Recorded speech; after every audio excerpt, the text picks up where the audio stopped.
चलो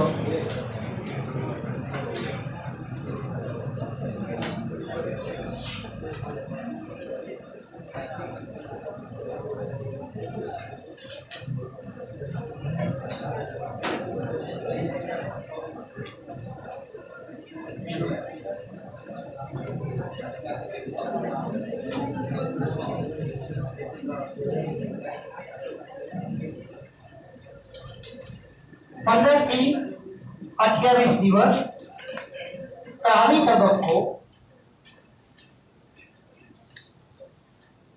15 થી 28 દિવસ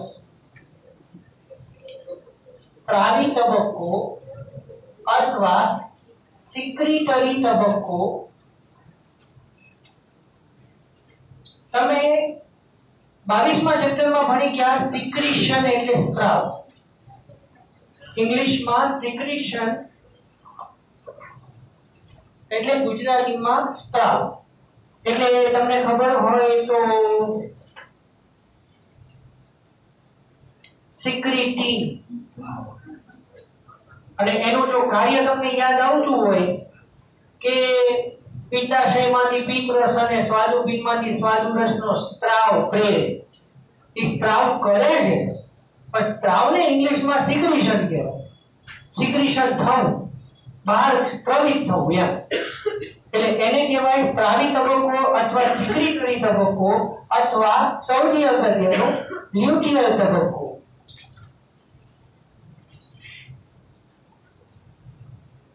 बराबर आटला ना टेक्स्ट बुक में गया छे नदी मने काई खबर नहीं पण आटली कॉमन वस्तु आ लगभग एक आध बे नाम नहीं होते छे त्रण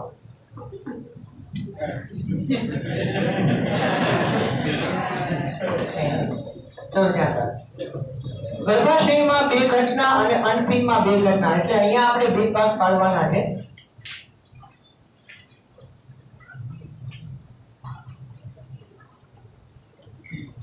एंडोमेट्रियम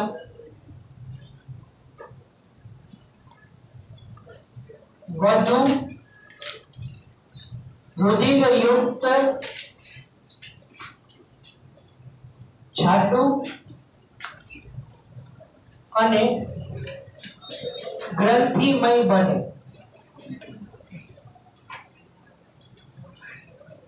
બરોબર एंडोमेट्रियम વધુ જાડુ વધુ રુધિર યુક્ત એટલે હવે एंडोमेट्रियम ने રુધિરનો પુરવઠો વધુ પ્રમાણમાં મળતો જશે બરાબર તે ગર્ભ સ્થાપન માટે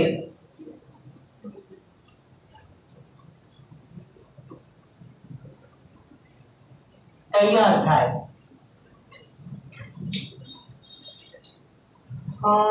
બે વસ્તુ સાથે નહીં મજા આવે તમને કાં તો લખી લો કાં તો સમજો એવું કરો ચોઈસ આપો મને લખવું છે ને કેરી ઓન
શું લખવું એ બોલ.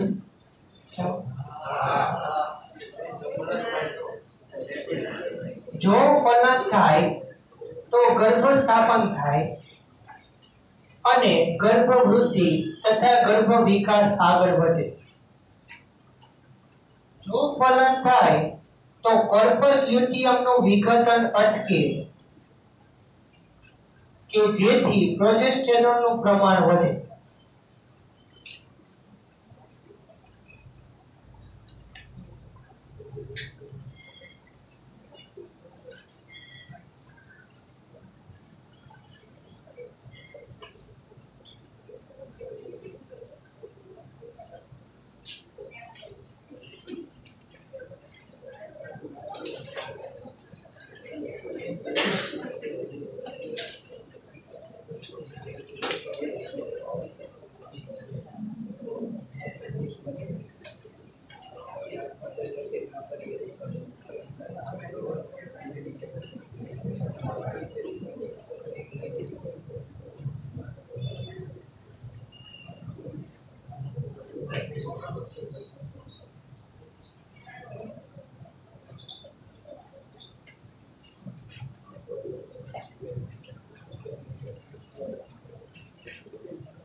કેટલું 2 પેજ જેવું થયું.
કોષ્ટકમાં તમને ઘણું બધું વધારે લખાયું છે, બાકી તમે 4 તબક્કા પોઈન્ટ સીધું વર્ણન કરી દેજો.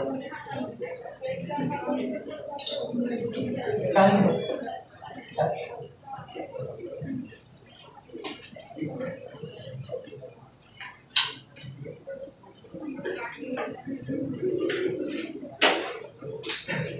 આમાં ઘણું બધું વધારે છે. તમે જોશો તો આપણે 1.5 પેજમાં બધું સમાયું, 1.5 થી 2 પેજમાં, ટેક્સ્ટબુકની અંદર 2 થી 2.5 પેજમાં, અને હજી થોડું સાઈડમાં વર્ણન પણ છે.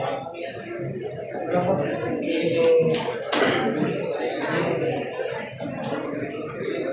માનસિક સ્વચ્છતા.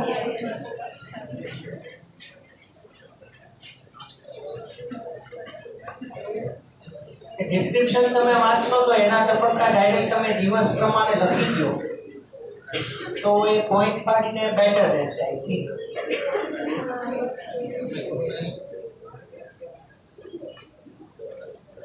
લખાઈ ગયું.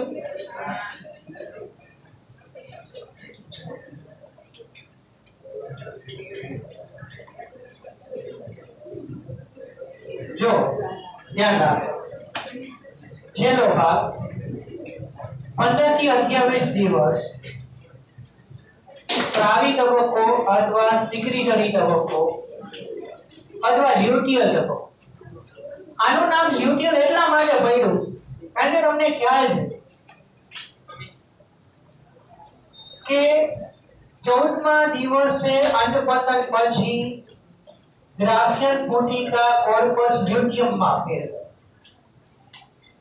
જો રચનાના નિર્માણના આધારે કે ઘટનાની પ્રક્રિયાના આધારે નામ પડેલા છે.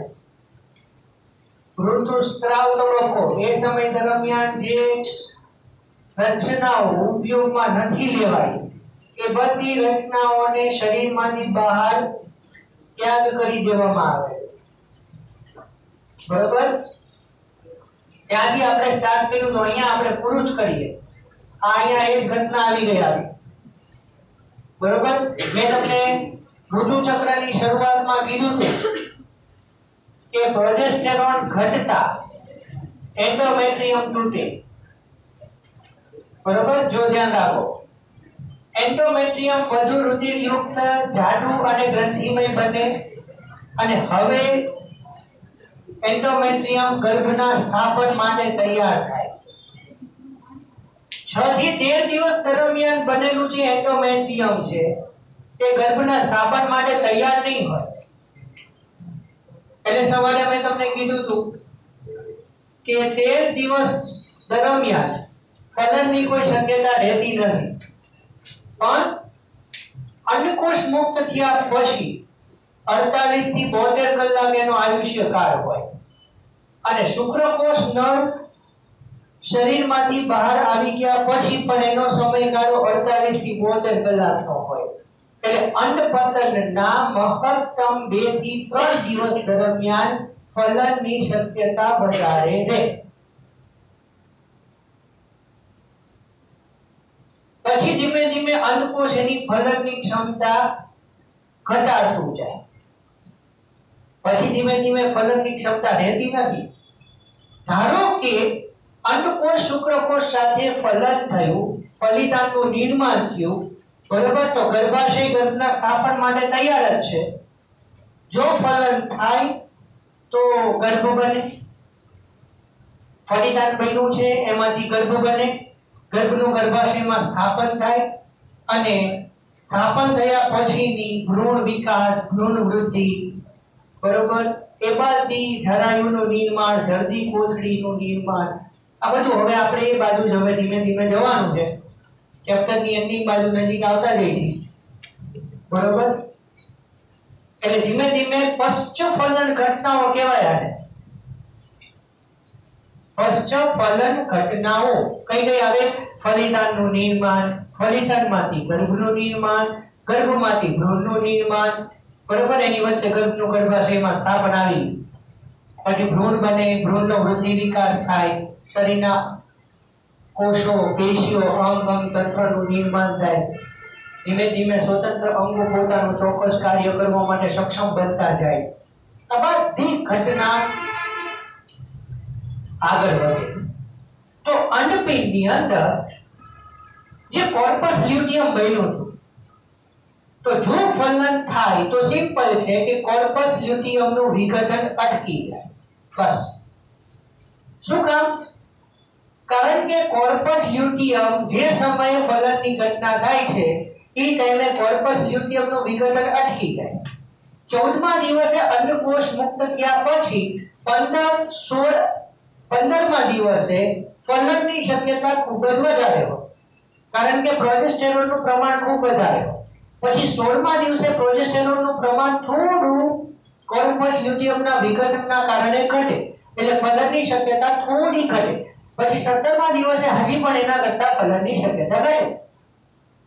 પણ જે સમયે ફલનની ઘટના થઈ ત્યાં કોર્પસ લ્યુટિયમનું વિઘટન અટકી ગયું, એટલે પ્રોજેસ્ટેરોનનું પ્રમાણ વધારે જળવાઈ રહેશે. અને આ જ પ્રોજેસ્ટેરોન પશ્ચફલન ઘટનાઓને પ્રોત્સાહન આપશે કે એને ઉત્તેજિત કરશે, કે જેથી કરીને એ ઘટનાઓ આગળ થતી રહે. અને એટલા જ માટે પ્રોજેસ્ટેરોનને આપણે ગર્ભાવસ્થા અંતઃસ્ત્રાવ એટલે કે પ્રેગ્નન્સી હોર્મોન તરીકે ઓળખીએ. ધારો કે ફલન ન થયું બરોબર, તો એન્ડોમેટ્રિયમનું વિઘટન શરૂ થશે, પણ તરત નહીં.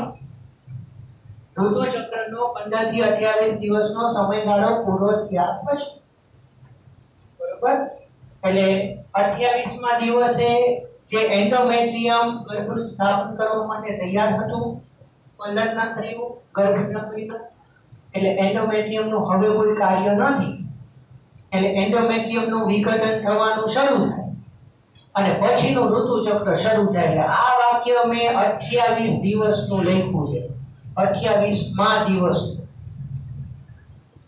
27 થી 28મા દિવસનું લખ્યું છે. મેં તમને કીધું કે 24 થી 32 દિવસનો સમયગાળો, એટલે દરેક સ્ત્રીની અંદર અંતઃસ્ત્રાવી ફેરફાર, માનસિક પરિસ્થિતિ, શારીરિક સ્થિતિ બધાના પ્રમાણે ઋતુચક્રમાં વધઘટ રહેતી હોય. ઋતુચક્રનો સમયગાળો એક્ઝેક્ટ 28 દિવસનો ન પણ જળવાઈ રહે એવું પણ શક્ય બને, બરોબર. એટલે મેં તમને એવરેજ 24 થી 32 દિવસ વચ્ચેનો સમયગાળો આપ્યો. ઋતુચક્રની એક્ઝેક્ટ એટલે કે ચોક્કસ રીતે મધ્યમાં જ અંડપતનની ઘટના થાય. બે કન્ફ્યુઝન વાળી વસ્તુ છે. 28 દિવસના સમયગાળાના આધારે આપણે 14મા દિવસે અંડપતન થયું એમ કહીએ. આ સવાલ સુધીની ડિસ્કશનની એમસીક્યુની પ્રમાણે ડિસ્કશન. ધારો કે 24 દિવસનું ઋતુચક્ર હોય તો 12મા દિવસે અંડપતન થાય. ધારો કે 32 દિવસનું ઋતુચક્ર, 32મા દિવસનું ઋતુચક્ર હોય તો 16મા દિવસે અંડપતન થાય. પણ ઘણી બુકની અંદર તમે એવું વાંચશો કે ઋતુચક્રનો સમયગાળો ગમે તે હોય પણ 14મા દિવસે જ અંડપતન થાય.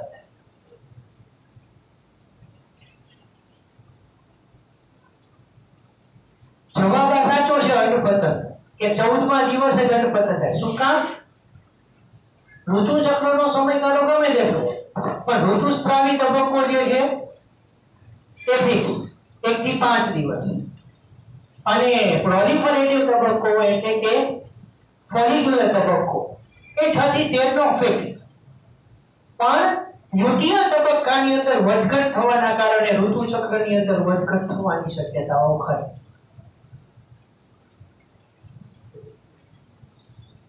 બરોબર. એટલે જો ફલન ન થાય તો એન્ડોમેટ્રિયમનું તો વિઘટન થાય છે, બરોબર, પણ અંડપિંડની અંદર કોર્પસ લ્યુટિયમ કોર્પસ આલ્બિકન્સમાં ફેરવાય. કોર્પસ આલ્બિકન્સ એટલે વિઘટિત કોર્પસ લ્યુટિયમ. એટલે હવે ધીમે ધીમે પ્રોજેસ્ટેરોનનું પ્રમાણ ઘટતું જશે અને એક સ્થિતિ એવી આવશે કે પ્રોજેસ્ટેરોનનું પ્રમાણ ખૂબ જ ઘટતા પછીનું ઋતુચક્ર શરૂ થશે. અને નવા ઋતુચક્રની શરૂઆત એટલે ફલન નથી થયું એ વાત સાબિત થાય. અને જો ફલન થશે તો કોર્પસ લ્યુટિયમનું વિઘટન તો નથી થવાનું, એટલે પ્રોજેસ્ટેરોનનું પ્રમાણ વધારે જ રહેવાનું છે, પ્રોજેસ્ટેરોન ઘટવાનું નથી. એના કારણે ઋતુચક્ર અટકે છે. અને એ નક્કી કરે છે ગર્ભાવસ્થા છે. ક્લિયર? તો ફાઇનલી ઋતુચક્રની theoretical point of view discussion બધી પૂરી. ટેક્સ્ટબુક ની અંદર અમુક પોઈન્ટ અંડરલાઈન કરી લો, પછી તમે વાંચી લેજો, પછી એમાં કોઈ લાઈનમાં ડાઉટ હોય તો કહેજો, અને પછી આપણે માસિક સ્વચ્છતા જોઈએ, પછી આગળ વધીએ. રજો દર્શન મેનાર્કની વાત.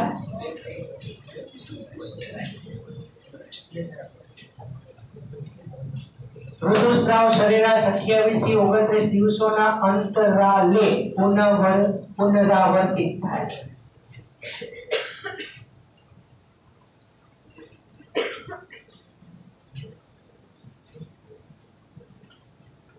અચ્છા, ઋતુચક્રની વ્યાખ્યા સાંભળો. શું કહે છે? પહેલા ઋતુસ્રાવ અને બીજા ઋતુસ્રાવ વચ્ચે જે ક્રમિક ફેરફારો થયા, પ્લીઝ દરેકને ખાસ રિક્વેસ્ટ છે કે અહીંયા જે દિવસો પ્રમાણે જે ઘટના જ્યાં થઈ, પ્લીઝ એમાં ચેન્જીસ ન કરતા અને સિક્વન્સ મેન્ટેન રાખજો. બરાબર? કારણ કે પહેલા ઋતુસ્રાવ અને બીજા ઋતુસ્રાવની વચ્ચે જે ક્રમિક ફેરફારો દરેક જગ્યાએ જે જોવા મળે છે એને કહેવાય છે ઋતુચક્ર.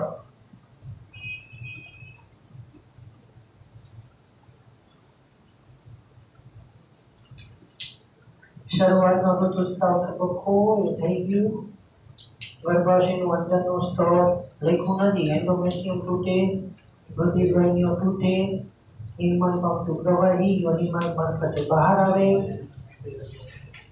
ઋતુસ્રાવ ત્યારે જોવા મળે જ્યારે અંડકોશ ફલિત હોતો નથી.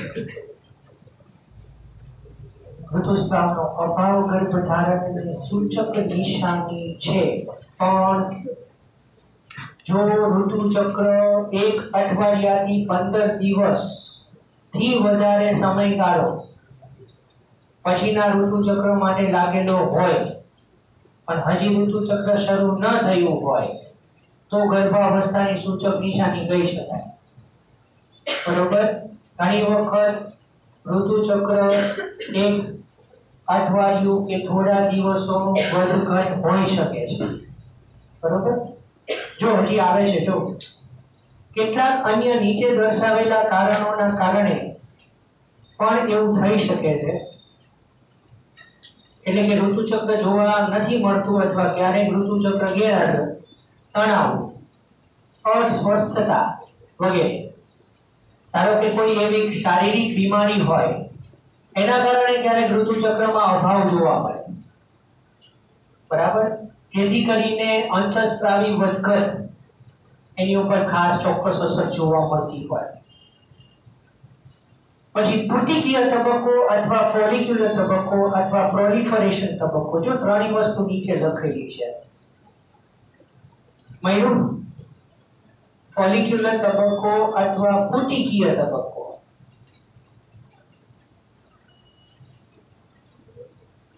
આ વાત છે ઓલી બીજો તબક્કો 6 થી 13 વાળો.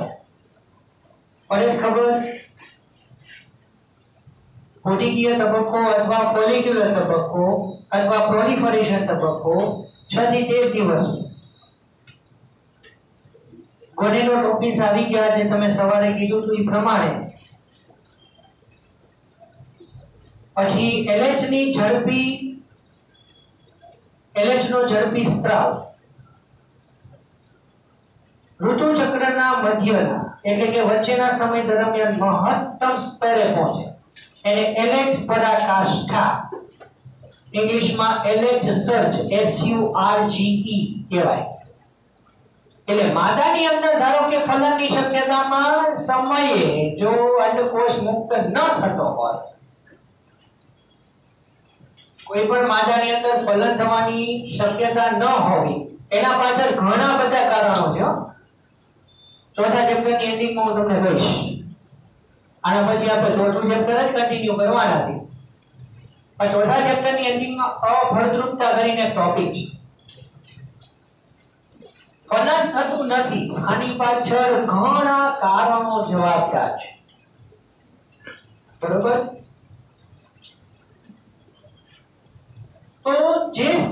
અંદર ફલનની શક્યતા નથી અને અંડપિંડમાંથી સમય અંડકોશ મુક્ત નથી થતો, ઈ કેસની જ ખાલી વાત કરું છું હો.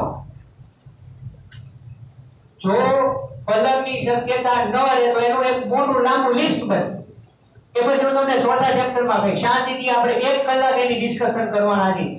એમાં ટેસ્ટ ટ્યુબ બેબી આવશે, એમાં બીજી ઘણી બધી પ્રક્રિયાઓ છે કે જેની મદદથી દંપતીઓ જે કપલ્સ કે જે બાળકો ઉત્પન્ન નથી કરી શકતા એને આર્ટિફિશિયલી બાળક ઉત્પન્ન કરાવવા માટે કઈ કઈ રીતે મદદ કરાય, એની ઘણી બધી મેથડ્સ ડિસ્કસ કરવાના છીએ આપણે, બરોબર.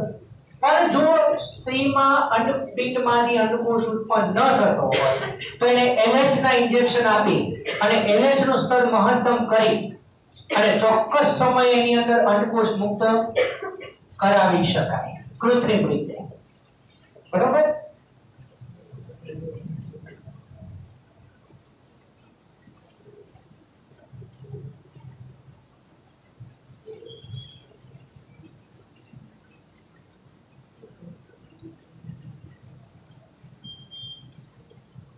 ગર્ભધારણ દરમિયાન ઋતુચક્રની બધી જ ઘટનાઓ અટકે અને ઋતુસ્રાવ થતો નથી. ફલનની ઘટના ન થાય તો કોર્પસ લ્યુટિયમનું વિઘટન થાય એવું લખ્યું છે, બસ એમાં ફેરવાય એવું નથી લખ્યું. અને મેં તમને શબ્દ પૂછ્યા હતા ખબર છે, કોર્પસ લ્યુટિયમ, કોર્પસ આલ્બિકન્સ અને કોર્પસ કેલોઝમ. મગજના જે બે અર્ધાર્ધ બૃહદ મસ્તિષ્ક ગોળાર્ધો છે મોટા મગજના, એ શ્વેત તંતુઓ દ્વારા એકબીજાની સાથે સંકળાયેલા છે. એને આપણે કોર્પસ કેલોઝમ કહીએ છીએ, કેલોઝમ કાય, બરોબર.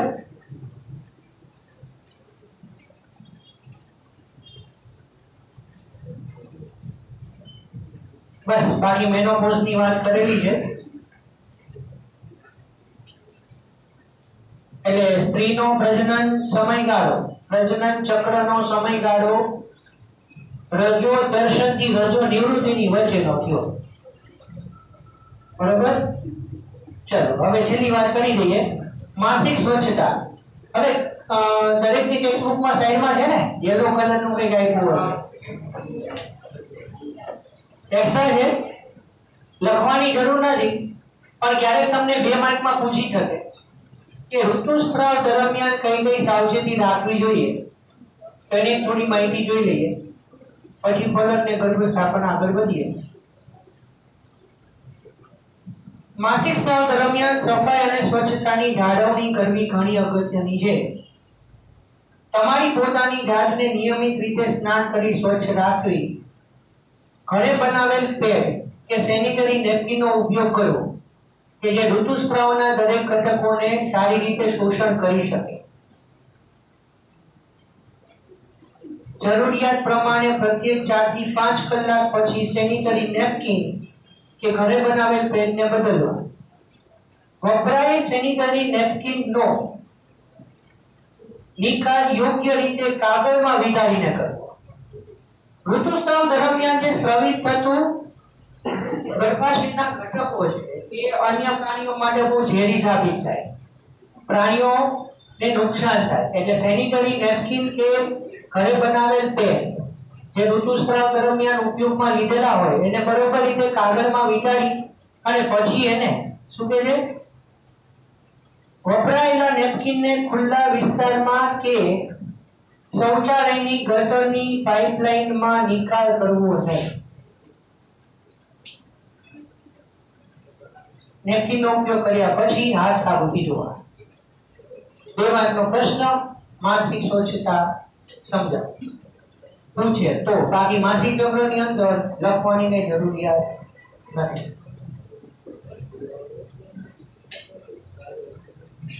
ચલો આગળ વધીએ.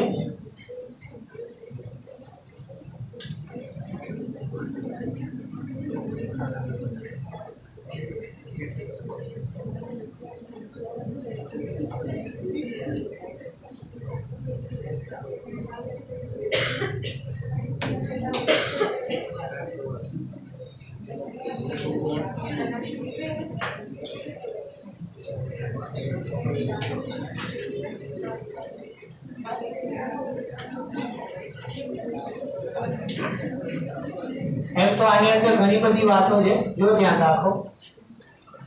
ફલન અને ગર્ભસ્થાપન એટલે કે ફર્ટિલાઇઝેશન એન્ડ ઇમ્પ્લાન્ટેશન।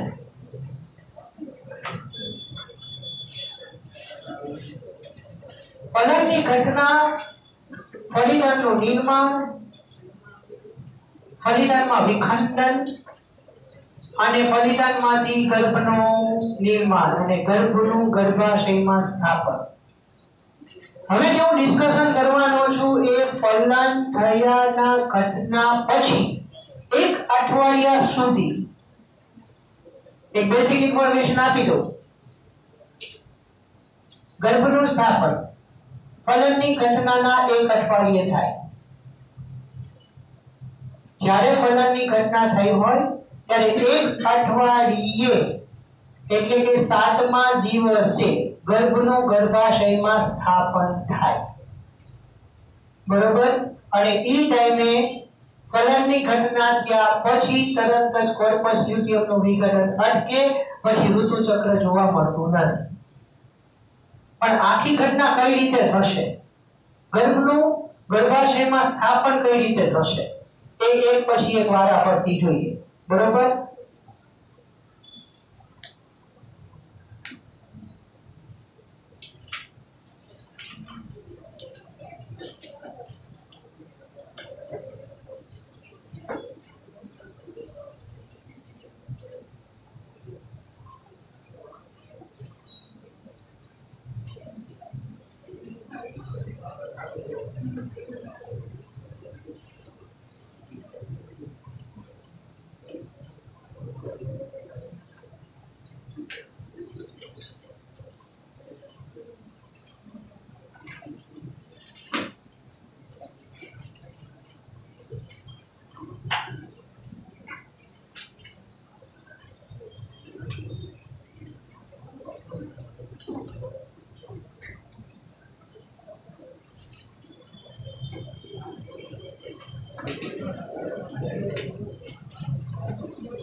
નર અને માદામાં મૈથુનની ક્રિયા દરમિયાન શુક્રકોષોનો સ્ત્રાવ માદા પ્રજનન માર્ગમાં થાય। આ ઘટનાને આપણે યાદ હોય તો ઇન્સેમિનેશન કહીએ। શુક્રકોષોનો માદા પ્રજનન માર્ગમાં સ્ત્રાવ થયા પછી યોનિ માર્ગ અને ગર્ભાશયના સ્નાયુઓના પ્રબળ સંકોચનના કારણે હવે શુક્રકોષો બંને અંડવાહિનીની અંદર પહોંચશે। એટલે માદા પ્રજનન માર્ગમાં શુક્રકોષોના ત્યાગ પછી બંને અંડવાહિનીમાં શુક્રકોષોને પહોંચવા માટે 5 થી 6 કલાકનો સમય લાગે, બરોબર। શુક્રકોષો અંડવાહિનીમાં પહોંચ્યા પછી એક અંડકોષની ફરતે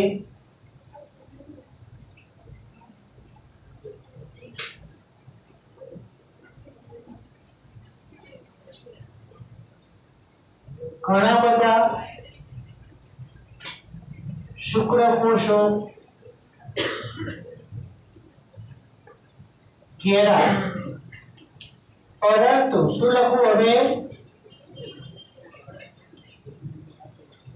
અહીંયા કોઈ ઉત્સેચકની વાત કરવાની થાય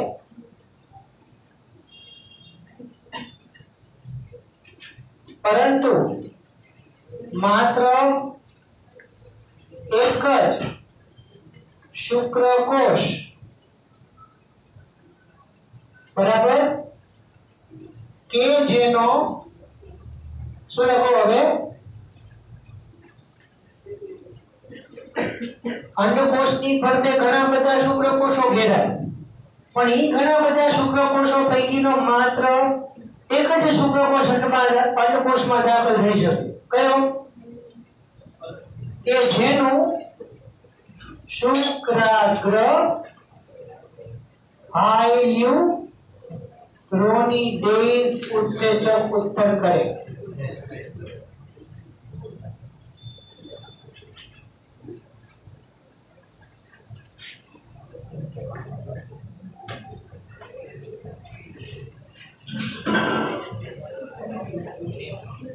જ્યારે બાકીના બધા જ શુક્રકોશો વિઘટિત થઈ જશે બરાબર અહીંયા સ્ટોપ કરીએ બાકીનો નેક્સ્ટ લેક્ચરમાં જોશું